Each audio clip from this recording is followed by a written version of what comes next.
Okay, what's up, everybody? Good morning. Welcome to a Saturday game day edition of Morning Scone presented by Brock, the Baton Rouge Orthopedic Clinic, Hudco Roofing, HudcoRoofing.com, RestoredMotions.com, and ProChargeEV.com. Well, what's going on there? There we go. Okay, happy game day, y'all. LSU Grambling. Tigers get a little bit of a breather this week. Really good slate, though, of college football games. They certainly much better than what we've seen, and I think the last 2 weekends, I think we'll really, definitely have like every Saturday is like a name, like a separation Saturday, a prove it Saturday. Like we're going to learn a lot, I think, about um, the landscape of college football after today, especially in the SEC. That was a brutal weekend for the SEC last weekend. South Carolina got blown out, LSU got blown out, Florida got punked by Utah. So now you look at the league, Vanderbilt's at Wake Forest, Ole Miss is at Tulane. Looks like Michael Pratt's not going to play in that game, by the way. A&M's at Miami. Of course, Bama hosts Texas in the big one. And then tonight you got Arizona at Mississippi State and Auburn at Cal. So we got some like real. We'll learn a lot about these about the SEC today. So LSU Grambling. Hope to see a lot of young guys get in there and run around, make some plays, and hopefully a little feel good in your belly after last week, and you get a little confidence you're on Mississippi State next week. So, all right, we'll say some good morning and see what y'all got. Let me know what y'all are looking forward to. This 11 a.m. window for the morning slate is really good. By the way, this is weird, but Vandy Wake Forest is starting at 10 a.m. Central, 11 a.m. Eastern. So they're starting in like 10 minutes on ACC Network. But anyway, Vandy Wake Forest is about to start. That's so weird. But, there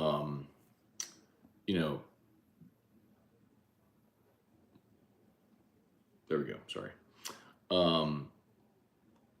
Utah at Baylor here on ESPN in a little bit. Notre Dame, NC State, as we mentioned, that's an ABC game. That'll be really fun. And then also Nebraska at Colorado is 11 a.m. It's so funny. Like, you got Notre Dame at NC State, first big road test, first real test of the season for Notre Dame. Utah at Baylor, of course. Baylor, embarrassing loss last week. That's an ESPN game. It feels like everybody's going to be locked in on Fox again to watch Colorado. Nebraska against Colorado. So great traditional rivalry from the Big 12 that has obviously been dormant for a while. But see if Coach Prime get it done back-to-back weeks. So some good games even just here from Jump this morning. So, all right, we'll say some good mornings. Jason Horn, good morning from a slow barbershop. All right, good morning, Jason. Trey Potan, Blake Morgan, we better score 70. I don't know, Blake. I don't know that there's any reason ever to score 70 on anybody. If you do, you do, but I don't think LSU's out there going to try to score 70. I think they scored 65 on Southern last year.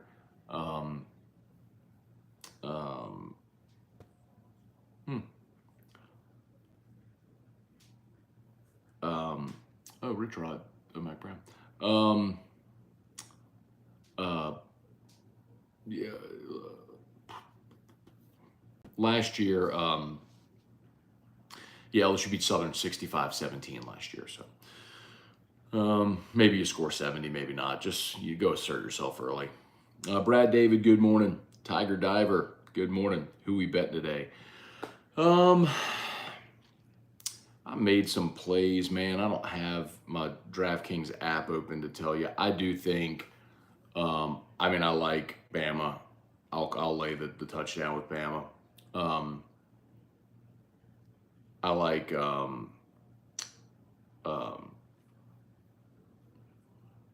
Phil Steele yesterday. The line on Mississippi State is 9. He said he has Mississippi State by 17 on his computer metrics. So I was like, that's pretty emphatic. So I'll probably play Mississippi State as well. Y'all know I love Colorado this morning. So got a lot of plays today. Let's see. Cold Case, good morning. Mikkel Trailer, good morning. No, you said Matt grew his hair back. I guess you're looking at the thumbnail. I don't know why that thumbnail popped up. I mean, I uploaded a thumbnail, but I don't know why that one popped up there. Donald Emi. Brad David, how did you first meet Lee Feinswag? He's a fascinating guy. Lee reached out. Well, I guess I met Lee. Well, I guess professionally, we could say. When I was doing my show on the Score 1210, and then got the job to do an AFR, Lee reached out to me and was just complimentary and just asked me to come on his TV show, and so I did. And I think he was making that transition from Sports Monday to Sports 225, and I think he asked me to do like a weekly hit with him on the show. Let's say that I maybe did a weekly. I don't know. It's been a long time now, but he reached out to me in the early days of AFR, asked me to come on a show, and became friends. Randall Alfrecht, good morning. How much playing time will Nuss get tonight? He better get the entire fourth quarter. And my opinion is if you got the thing well in control at halftime, maybe give Jaden the first and second drives of the second half, or until they score, and then Nuss the rest of the way. Let's see, Austin Kidder, good morning. I also went to the 2005 Citrus Bowl, suffered through 3 sleepless nights. Kerry Hughes and I went back in 2018, only sit in cold rain and watch LSU lose to Notre Dame. Oh, God. I forgot about the 17 season when I lost to Notre Dame. That was Ogeron not going for it from that yard line, deciding to kick a field goal. Bubba Tatum, good morning. I'm watching with my baby girl, Darlene, this morning, enjoying a relaxing morning. Hope everyone has a great day. Awesome. Have a great day, Bubba.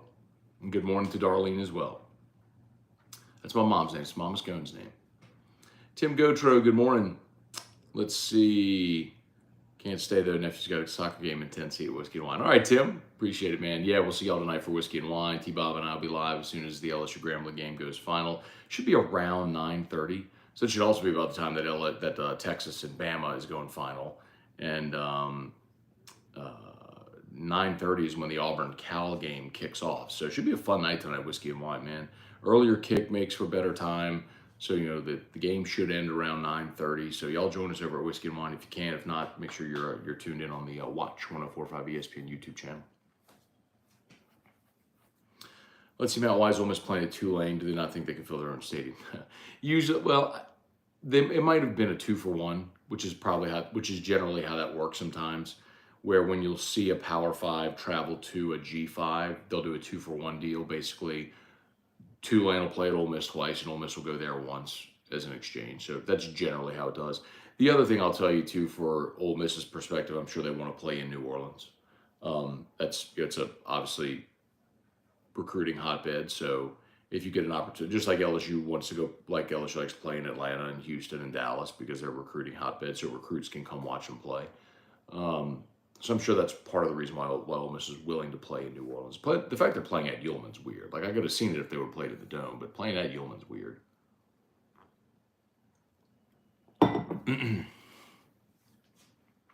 All right, Bobby Swag, good morning. Louisiana Christian University game day. Okay, good luck to LC. Joey Vincent, Barry Jocelyn, Jesse Brown.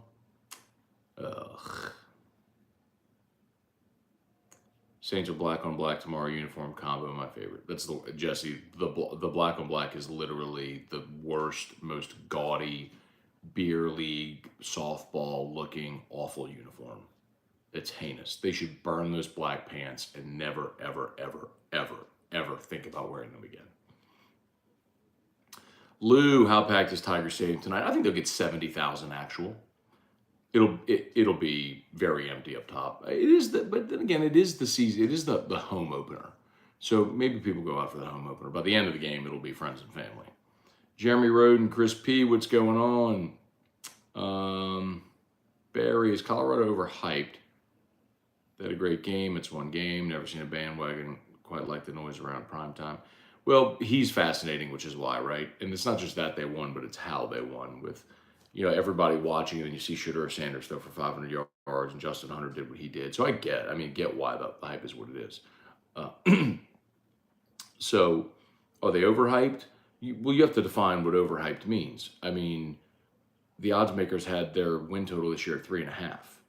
So do I think they're going 12-0? No, I do not. I think if that team, which really struggled to stop the run, if that team gets to bowl eligibility, I think that's a great season. Stoking the flame. Curious, Matt, does Grambling, I guess it's Grambling, top two wide receivers start for LSU, because apparently LSU's top two receivers would crack starting spots. No, I don't think Grambling's top two receivers would start at LSU.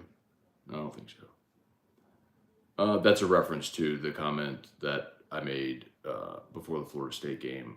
And as I explained last week, you can take a 9-second clip from a 10-minute segment or a 3-hour show and make it say what you want it to say. But Keon Coleman was awesome. The point we were making all week was that LSU didn't recruit Keon Coleman out of high school because they were recruiting Chris Hilton, Brian Thomas. They had Deion Smith committed out of Mississippi. And then out of the portal last year, they had their guys. And the one the transfer receiver they went after was Aaron Anderson, and they got him. So Keon Coleman was great. He was the best player on the field Saturday. Let's see. John Moss, morning, Drew. Or morning, Matt. How's Drew? Curious your thoughts on the overreaction of week one. I think we'll improve and be fine moving forward. So, Drew's great. Thanks for asking. Still sleeping. He and Eric are still sleeping. I already got up, went to the gym. I'm already back from a workout this morning. So, was week one an overreaction? In a way, John. I mean, look, in the first half, LSU gained 300 yards and had 2 possessions inside the 10 and didn't score. It very easily could have been LSU by 17 at half if they convert. They didn't. So, and still, you have the ball going into the fourth quarter in a 1-score game. And of course, Thomas had to drop and Malik Neighbors fell down as the pick. I'm very uncomfortable that they unraveled in the fourth quarter. But I think Florida State's a really good team, obviously. And you were better than them in the first half. You were leading the game at halftime. You were better than them in the first half. And you were right there at the end of the third quarter. So, yes, I do think there's always an overreaction when you lose. It's just to what varying degree, right? But the good news for LSU is, you're going to be favored to win every game until you go to Tuscaloosa. So, let's see. Let's see.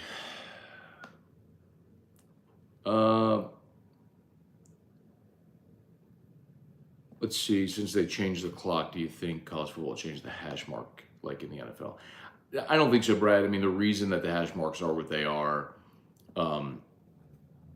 is, look, in the NFL, obviously you can bring the ball closer to the middle of the field because you're talking about professional football players that can defend an entire field. The hash marks are wider in college because, when you play to the boundary, there's not as much room to cover, and it's somewhat of a benefit for a defense, and it just sort of shrinks the field a little bit. So, no, I don't think we'll get to that point. Cold case, Matt, do you think Colorado wins today? Listening to Colorado over 3.5 wins. Shucks. Little spider.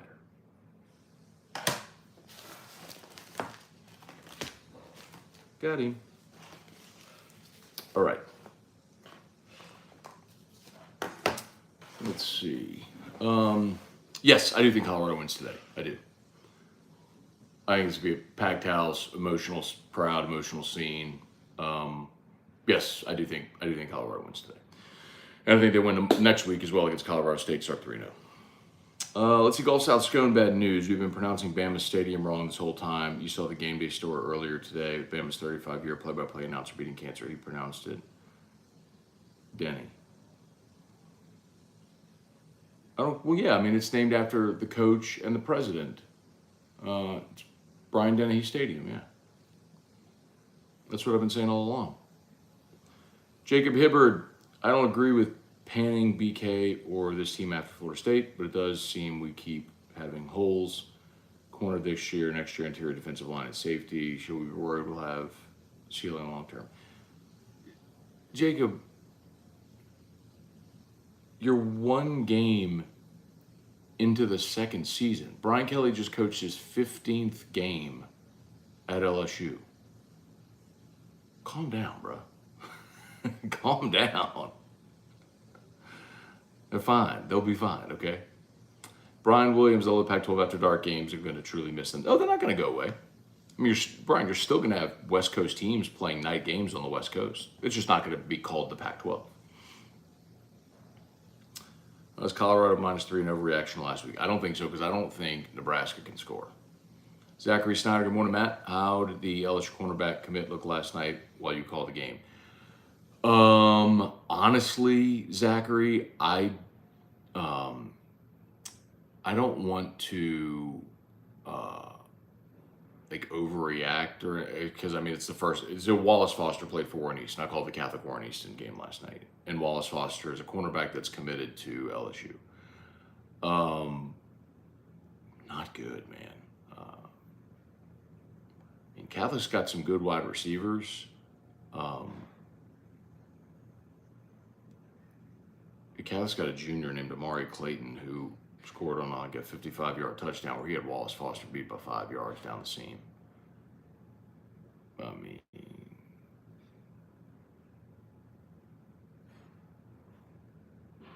anyway, one game. I mean, I'm not saying the guy's not good or going to be great, or I mean, it was just one game, and I didn't watch him the whole game, right? I mean, I was calling the game, but wasn't great. Let's see. Bobby Swag, what's the Denver Harris situation? What do you mean, what's the Denver Harris situation? He's running with the third team. Huey Lipsy, any chance Arizona beats Mississippi State? There's always a chance, Huey. I do like Mississippi State in that game, though. I know, and I'll tell you why. Like, State is a 9-point favorite in that ballgame. It was a close game out in Tucson last year, but at least it was close for a while. But I think that Arizona has dramatically improved.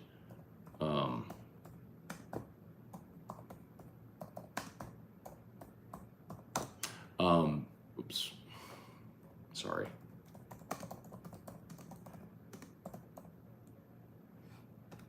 So I think Jed Fish has done a good job at Arizona. Not an easy place to play, because they care dramatically more about basketball than they do about college football. But Jed Fish is a guy who's a long time in the NFL. Excuse me, and it was an interesting hire for Arizona. But let's see, he went. So he went 1-11 his first season. Then last year they went 5-7. So like he had a huge turnaround on his hands and made a very nice improvement. And then they won week 1. So I think Arizona is an improving team. But State's favored by 9. And Phil Steele yesterday said his metrics had State winning by 17. So I'm like, there's something there that there's something there that whatever that I'm missing. 17, like 9 feels like a lot, but I mean, those people tend to know. So let's see. Trey Fisher, good morning. Patrick McKenzie, Jeff McKithen, Vernell Thomas, good morning, y'all. Good morning, good morning. Where are we? David Coslin, Ryan Amanda Guidry, Logan Mathern. Hoping Pratt's healthy enough to play. Yeah, they said on game day that Pratt likely was going to be out for this game. Todd Harris, if he does, that's huge advantage to Ole Miss. Todd Harris, Blake Morgan. Let's see, Trey Potan Scone, your thoughts on moving Perkins outside and Penn inside? I mean, Trey, we've talked about it all week, man. I mean, I'm not trying to be dismissive of your question. Yes, I think it's a good move. We've all talked about it all week. I would love to know if the idea of moving Perkins inside was at his behest, or did the coaches want to move him inside? I think that would be really interesting to know, whoever ends up talking about it in hindsight. But let's see, Manny, good morning. Justin McVicker, are you team Nuss? Obviously Jaden isn't losing games, but at some point past game has to be better. Yeah, hey Justin, I don't know if you noticed, but Jaden Daniels threw for over 300 yards last week. Will, looks like game day had LSU's panic meter all the way up at panic mode. Agree. No. St. Taurus, good morning. Jesse Brown, Matt, what's your favorite Saints uniform combo? The most gorgeous uniform in the NFL is the Saints color rush, but they should match the gold and the color rush numeral to the helmet, or they should match the helmet to the old gold and the color rush numeral, is what I'm trying to say. And then after that, it's the traditional home of gold, black, gold. They should burn the black pants and literally never wear them again. Never even consider wearing them again. Apollo Balboa, 1985. Matt, how do you get excited for this game? It means nothing. It won't prove anything about how much LSU has improved. Correct. And I don't know that you get super excited about the game. I think you look at this as an opportunity to see players and situations that you'd like to see. I would like to see how Lance Hurd looks at right tackle. I would like to see some of the young wide receivers get some run. I want to see Ashton Stamps play a lot of corner tonight. So those types of things, and I'll wash my hair. Can you listen? Yep. Where if they play very well, that's good. That's good. Doesn't mean that they're going to play very well on the road against Mississippi State next week, but that's good. If they don't play well against Grambling, where you dramatically outmatch physically another team, then that's a pretty good indicator they're not ready. Eric Walderotter, morning, Scone. Let's see those SBs. They're in the other room.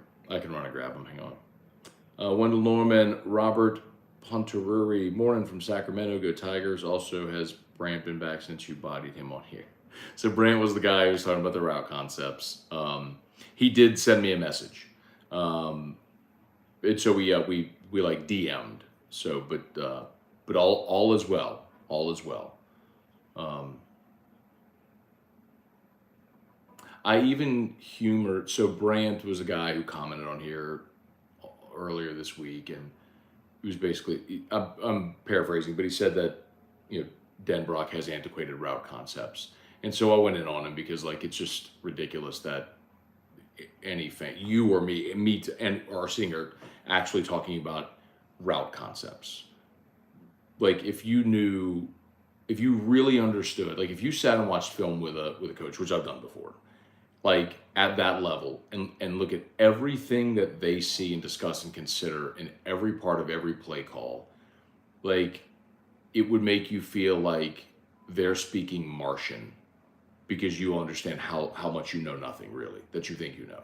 The same to me too. I'm not saying you, I'm saying plural, universal.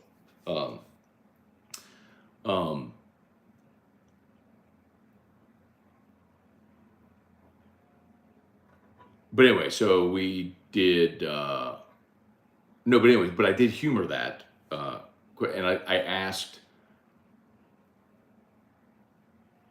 more than a few college offensive coaches their thoughts, and they all basically laughed at the notion of LSU having an antiquated route concept. So I felt somewhat justified. Okay.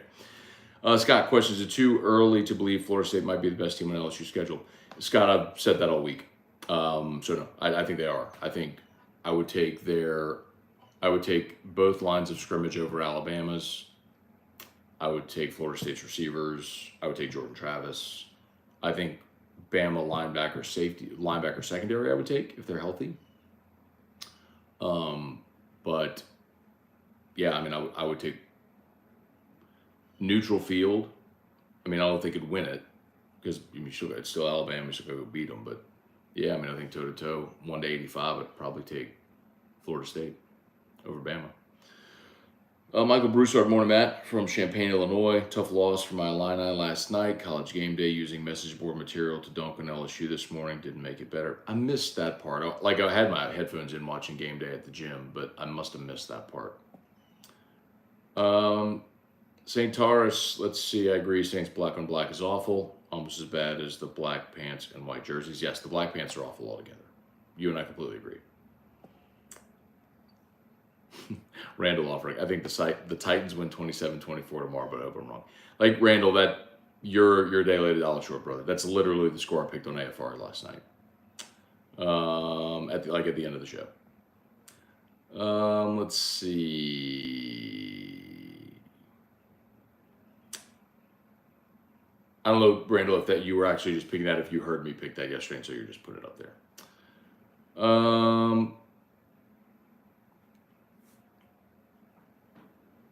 Manny, good morning.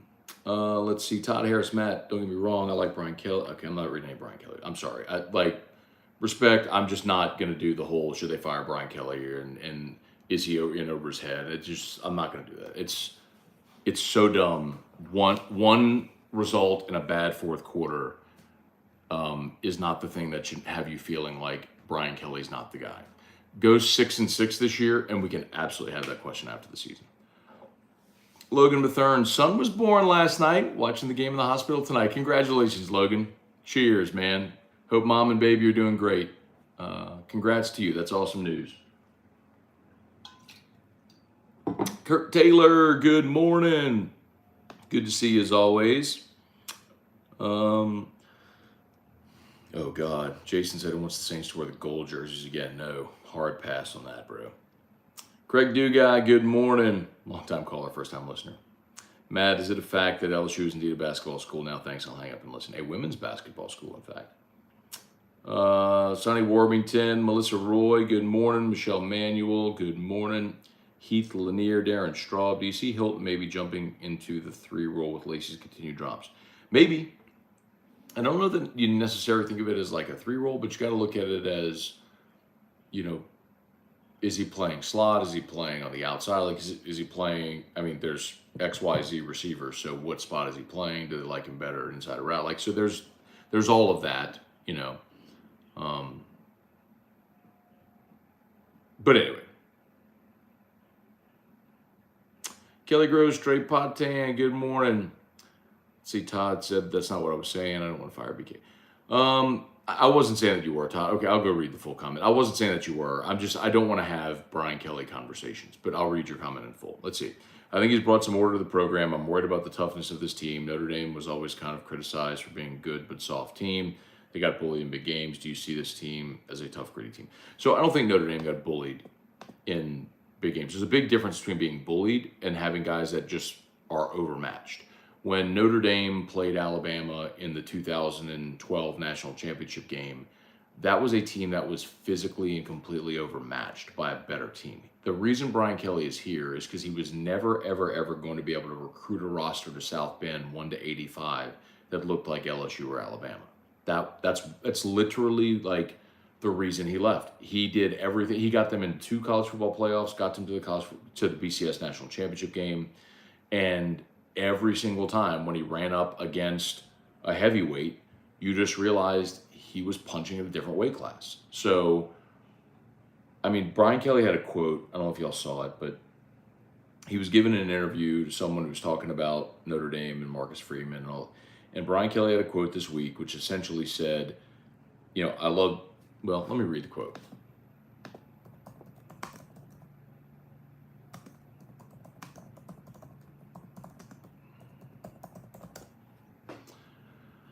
Okay, here's the quote. Brian Kelly said, quote, talking about Notre Dame, the difference between Notre Dame and LSU. This is what he said, quote.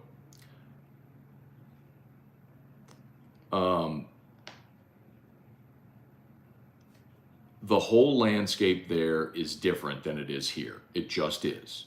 There are priorities at Notre Dame. The architectural building needed to get built first. They ain't building the architectural building here first. We're building the athletic training facility first, and we're in the midst of a $22 million addition to our athletic training facility. It's something I said we needed. We went and immediately raised the money. So that was the quote Brian Kelly made earlier this week. That's the point. That's why, like, Notre Dame is great. Great institution, historic football program, all that sort of stuff. But what it takes to compete nationally in the modern day of football is just dramatically different. And the built-in advantages Notre Dame had for a long time, its history, the NBC contract, all that stuff just doesn't matter anymore because everybody's on TV and Notre Dame hasn't been nationally relevant in 35 years, winning a national championship since '88. So no, to get back to what you were saying, it's not a question of were Brian Kelly's Notre Dame teams tough. It was a matter of he could have great seasons and maximize his teams, but when he got to a game against Alabama in the championship, whatever it might have been, his teams couldn't compete. So it's always going to be the hang up for Notre Dame. They could have their first 22 could be good, but 1 to 85, the depth, the ability to rotate guys in and waves, no, there's not the same. Let's see.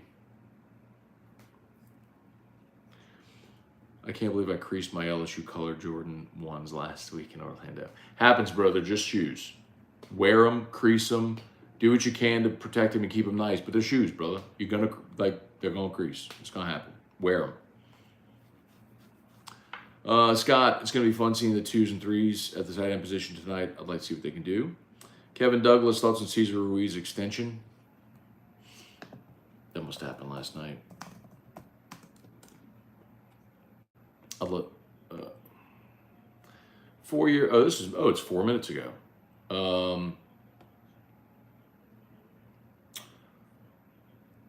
$46 million, up to 46, so 30 guaranteed. Wow. Well, if you feel like he's going to be if you feel like he's developed into a good starter, I mean, that's the going rate for a starting interior offensive lineman. So, Dez was banana pudding. That's funny.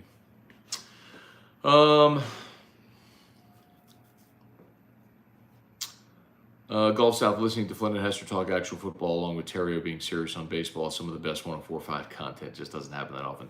Gulf South, the truthfully, and I'm not being funny here. Really technical stuff, like if Terrio is explaining hitting or Flynn breaking down film, that does not appeal to the masses. It doesn't. I'm not saying it's bad content because I enjoy it too. What I'm saying is there's a reason why First Take is the highest rated show on ESPN, and a film breakdown is, you could find it on ESPN Plus if you really want. You know what I mean? That's why. Because the masses don't actually care to study film and all that. They just don't care enough. And that's not a bad thing, by the way. I'm not saying it's a bad thing. But I do agree with you that I think that stuff is interesting. It's very interesting to learn. But most people don't. Let's see.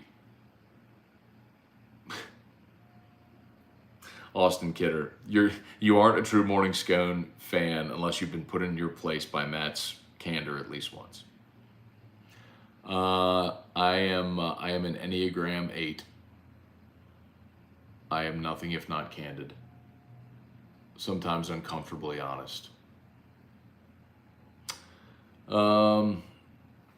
Let's see.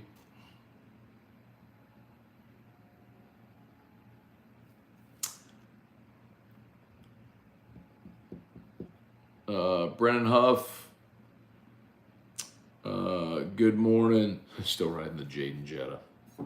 You mean the guy who won 10 games a year ago and beat Alabama and was accounted for nearly 70% of your offensive production? Like, when it comes to quarterbacks, like, some of y'all are just stupid. I'm not saying you're stupid. I say when it comes to quarterbacks, some of you are just stupid. It's whatever. Like, I said it last week on Whiskey and Wine. Like, I'm just not going to be like emotionally charged every time someone asks a question about quarterbacks this year, because everyone's made up their mind. Like, and we're at the point now where if you don't want Jaden Daniels to be the quarterback, you will never recognize his productivity. You will only wait for negative instances that affirm your belief and then point it out. Like, you'll wait for a 3rd and 10 and he checks it down and you'll go, see, he never throws it downfield. And you'll ignore the deep ball downfield that, that is dropped, or you'll say, well, but he didn't throw it accurately, because it's so easy to put a ball 50 yards downfield in the bucket. So, I mean, it's just where we are. Like, so if you're someone who's just convinced Garrett Nussmeier is the guy, you're never going to be convinced otherwise. And it's just so interesting, because there's nothing you've seen of Nussmeier that would suggest he's going to be elite. Nothing on the field you've seen. Like, I've seen him throw a terrible pick six against Southern. In half the games played, he threw twice as many interceptions as Jaden Daniels did last year. He's careless. Like, we've seen him be careless with the football. You say, well, he threw for however many yards against Georgia in the second half. Do you realize Jaden Daniels threw for 250 in the first half against Georgia? I mean, that's the point. Like, you're going to ignore information that contradicts your belief that you're not going to be moved off of. So it's just what it is. I just hope that for people like that, you could still enjoy the season, because there's going to be really good moments this year that are going to be a lot of fun. Hunter Picard, trivia card, or Matt, have you put me in my place before? I don't know, trivia, probably at sometime along the way, you and I probably had some type of kerfuffle. It's what family does. This is episode 2044. I mean, that 2044. We've done 2044 episodes of Morning Scone, and many of them stretching beyond an hour. I mean, I've literally done thousands of hours on this show. Trivia, we've probably gone sideways at some point, but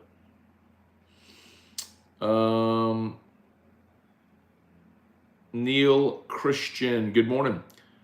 Just joined, but is there any concern about LSU 2024 recruiting class? Only 2 top 100 recruits, none in the top 50. Not worried about Brian Kelly coaching, but 24 class looks weak. Thoughts?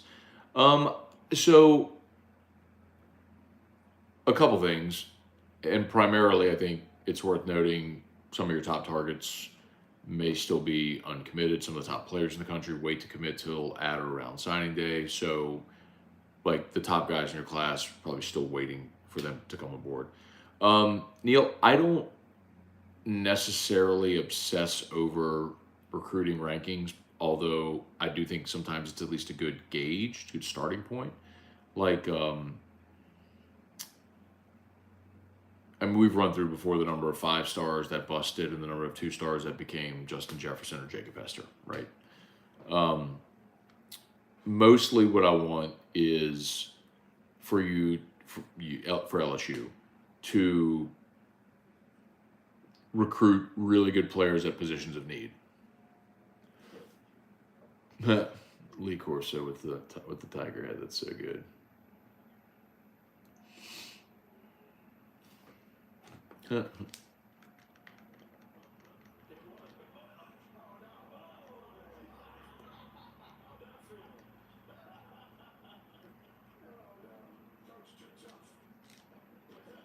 It's McConaughey and Corso. When Corso put on the LSU Tiger head, McConaughey ripped it off of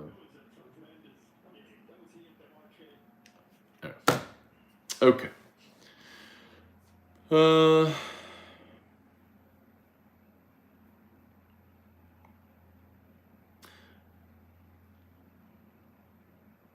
Trey Pate, Matt, how much emphasis does the staff put toward DB recruits now?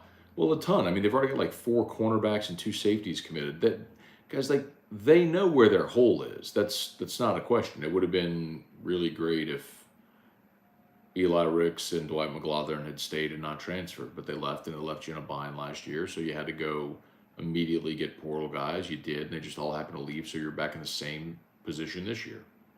You just got to get your younger guys developed. They got plenty of them. You got LaTerrence Welch, and you got Jeremiah Hughes, and Ashton Stamps, who we've talked a lot about. I mean, you got young guys. Got to get them developed. Javian Toviano, it's got to come along. Blaine Smith, O-line has to be much better if LSU wants to have a really good season. Blaine, yes, they have to. The right side of the line in particular last week was very bad. But I also, you're not going to face another defensive line that good this year. Not say you won't face good players, you will, but like Lovett and Fisk and Verse, I mean, that's a lot of talent, man, that you faced on that defensive line last week. I don't know who else is going to have a line like that. Are y'all smash that like button if you would. 150 watching live. I love it. Thank you so much. Please subscribe to the channel, Facebook. Please like the Matt Scone page, share the post. Brought to you by Brock. Baton Rouge Orthopedic Clinic. After hours clinic, of course, is open nights, weekends. So if you need an alternative to the ER, get by Brock today. And of course, Hudco Roofing, got Hudco pinned in the chat. Awful weather yesterday, man. If you had that, there were like, it was severe weather warnings all Thursday night and into Friday. So if you had high wind, heavy rain, think you might have had roof damage, noticed shingles on the ground, whatever, we'd love to give you a free, no obligation roofing inspection. Hudco Roofing, HudcoRoofing.com. Let's see, Ben Thompson. Stingley was the exception. How long do they give freshman cornerbacks to develop? Well, I mean, they're giving them all the time you need, right? Do you think Hurd starts today? Do you think they sub him in? I think they'll sub him in. I think you'll start with Frazier at right guard, Jones at right tackle, and then probably on the second or third offensive series, they'll put Hurd in at right tackle and move Emory Jones down to right guard. Matthew McConaughey is a goober. Stone Muso, good morning. Hoping the O-line gets some push today. Who are we pulling for, Bama or Texas? Also, happy birthday. Okay, Stone Muso, happy birthday, man. Bama, Texas. Texas. I mean, I always want Alabama to lose. I mean, LSU doesn't have to play Texas this year, Texas. You got to play Alabama, so I want Bama to lose and not be good. So, yeah, I mean, I'm pulling for Texas. I can't pull for Alabama. What's your grade on Spates after seeing him against big-time opponents? Well, he played against big-time opponents when he was at Oregon State, but I think he's a really good off-ball linebacker. I mean, he's probably a late day 2 or early day 3 pick in the NFL. The only thing he's got going against him is he is a little older, so he's got a lot of wear and tear on the body, but he's great.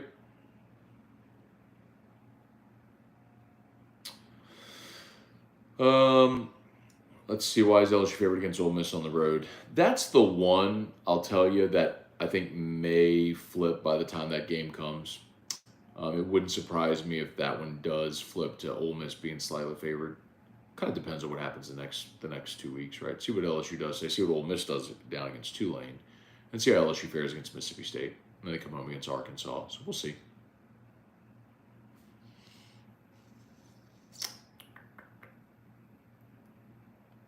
Right.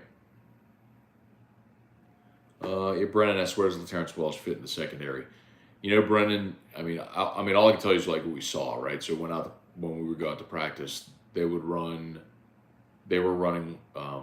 Zy Alexander and Chestnut with the 1s, and then LaTerrence Welch and Ashton Stamps with the 2s. And then the 3s were, it was Denver Harris and, kid they signed last year.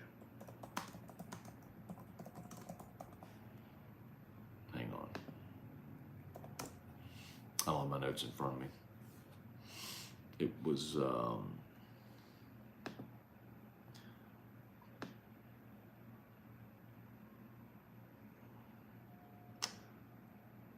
I think, you know what? I don't know if it was Jordan Allen or Jalen Davis Robinson. It was one of the kids from last year. But anyway.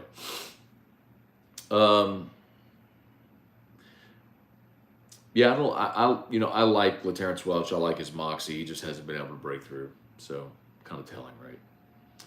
Let's see. Best bet for today. Shoot, man, I can't get out of my head that Phil Steele told us yesterday, Mississippi State's laying 9. His computer had State winning by 17. I can't get past that. So, I think State to win and cover. I don't feel good about it, but I can't get that out of my head. Maybe you'd asked me prior, I would have gone the other way. But, and then Bama. I mean, Texas ain't going into Tuscaloosa winning tonight.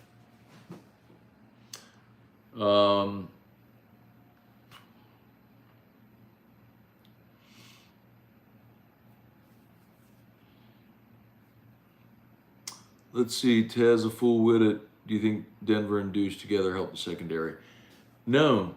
I mean, well, I'll keep going back to. I know everyone. Some of y'all are probably tired of hearing me talk about the Denver Harris thing, but like, the thing that I've been told forever about Denver Harris is that he's a great athlete, who is basically in his career had to rely solely on his athleticism, and he's got to learn how to play in zone coverage. And if you can't do that, you can't be on the field. So that's the thing about Denver Harris. Jake Materm, with Florida's problems, is there any chance of bringing Corey Raymond back into the fold? I don't know, Jake. I mean, that's the one that I think we all talked about whenever when Brian Kelly was hired and he didn't retain Corey Raymond. I think that everybody was surprised at, and rightfully so. I mean, Corey Raymond built DBU.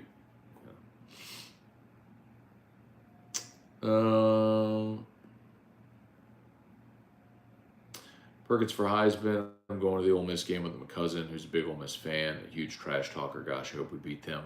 Otherwise, it's going to be a long ride home. Let's see. Damon Gilmore got Colorado money line -122 earlier this week. Okay. Brady Beacom, you think Texas will beat Alabama today? No, I don't. I hope they do, but I do not.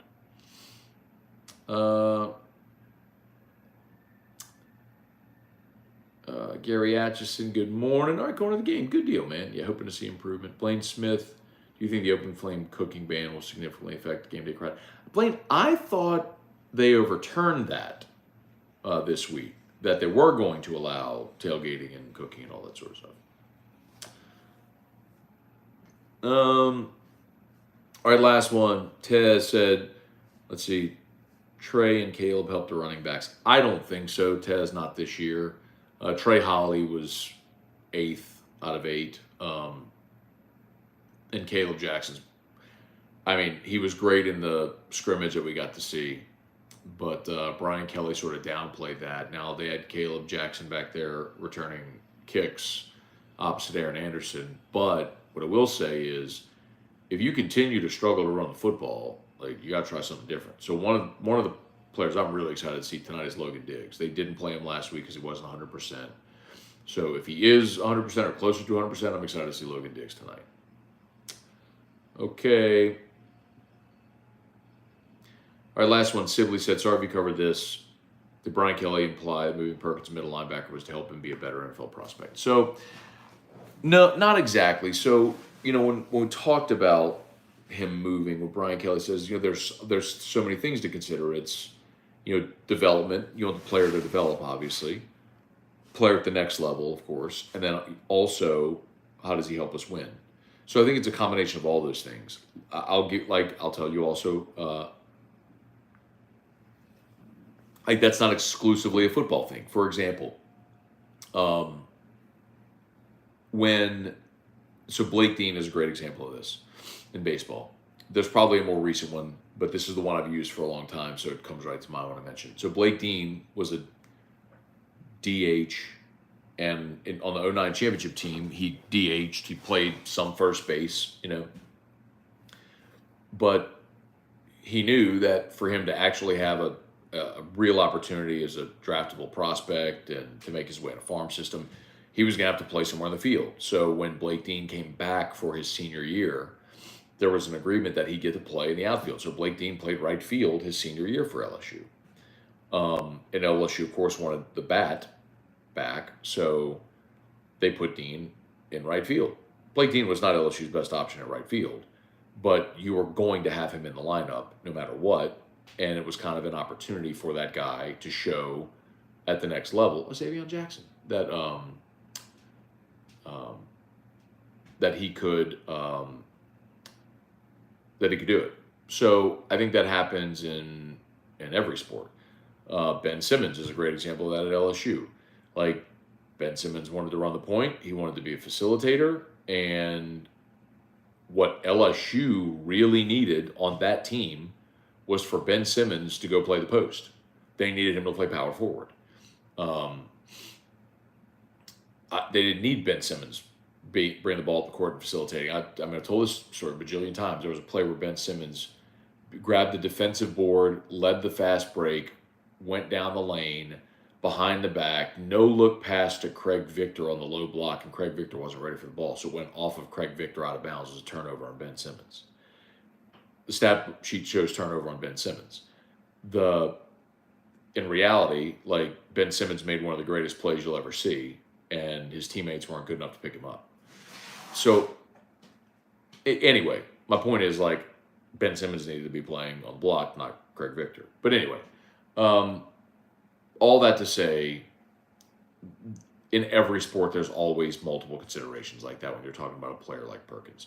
What I would really like to know, and I do not know the answer to this, but I would like to find out, and I will ask when I have the opportunity, if Perkins moving to play off-ball linebacker was at his request, because that happens. Sometimes there's players that get recruited and want to play a certain position, and you realize, man, you can't play that position. You got to move. Russell Shepard's the best example ever of that. Russell Shepard wanted to play quarterback. Well, it was obvious. Dude was never going to play quarterback, but he spent his whole freshman year trying to play quarterback because that was the agreement they made.